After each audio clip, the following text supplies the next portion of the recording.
Tradition. I mean, that's what Jews are about. It goes back thousands of years. And the length that they will go to preserve it. And especially when you're in the service, when you don't have all the conveniences that you do around us.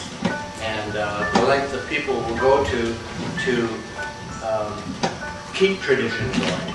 For instance, on the way back from an engagement in the South Pacific, it happened to be Passover. So we stopped off Saipan, and he went to the trouble of going ashore and picking up matzahs and wine and bringing it back to the ship, and gathered about a half a dozen of us. And we had a Seder right in the middle of the Pacific Ocean. I was raised kosher, so I never had a piece of meat outside of our house. We used to fly over Japan like 10 to 12 hours. We'd leave the Marianas at night and come back in the morning. 6 hours each way. What do they give? What was the delicacy after bombing Japan for breakfast? Pork chops. And I never had one.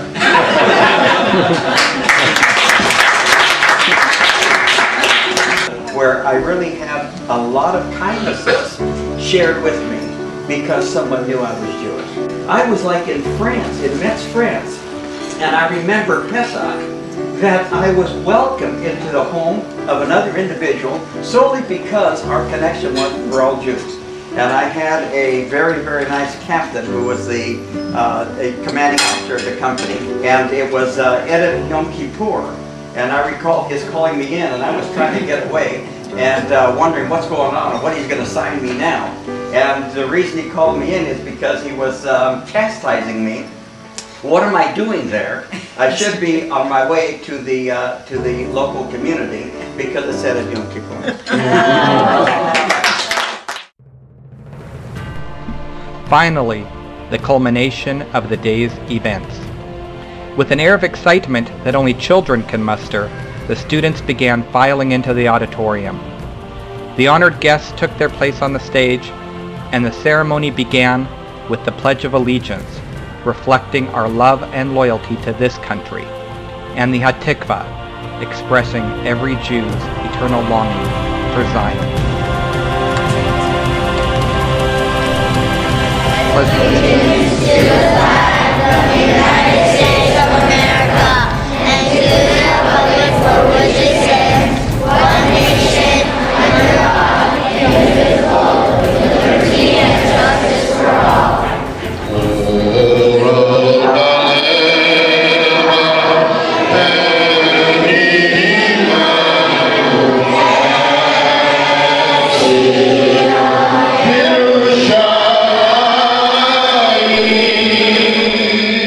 Head of school, Rebbe Klitenek, warmly welcomed the veterans, eloquently comparing them to the Jewish heroes of old. And all of our students welcome you.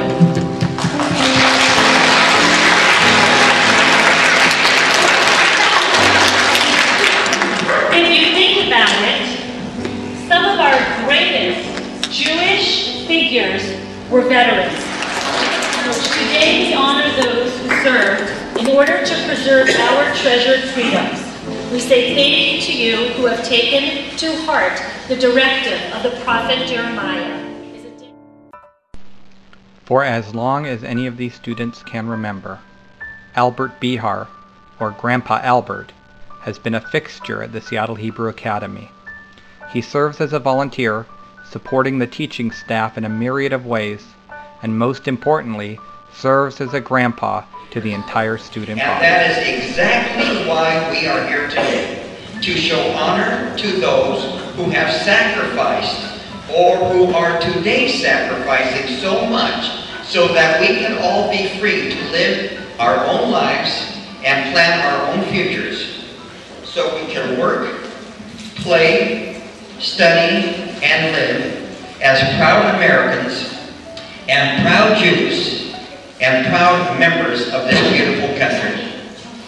To all who served and to are now serving in our armed forces, we can never thank you enough. God bless you, and God bless our United States of America.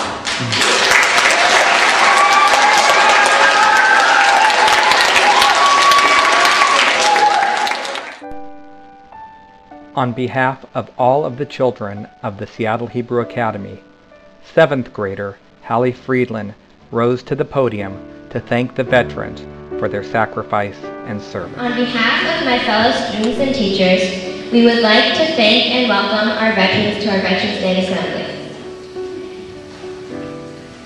Today we stand in front of many heroes. In fact, a room full of people who have fought and are fighting to keep our country safe. They risked their lives for the freedom and independence of our country. They left their nice homes to head to faraway places under terrible conditions. They left their families and loved ones to sacrifice their lives in order to keep our families safe. Without these brave men and women sitting behind me, we would not be sitting in this room today. We at Seattle Hebrew Academy thank you so much for sacrificing your lives to save ours, and just being the strong, brave, inspirational people that you are. To those who have served and those who are serving now, you will never be forgotten in our hearts. Thank you.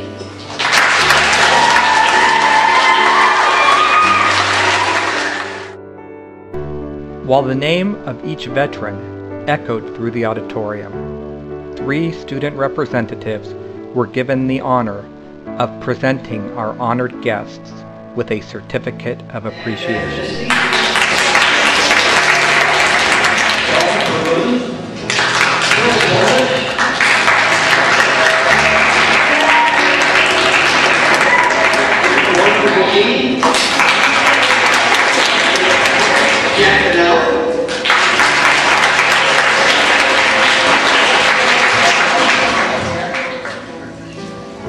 Neil Goldberg,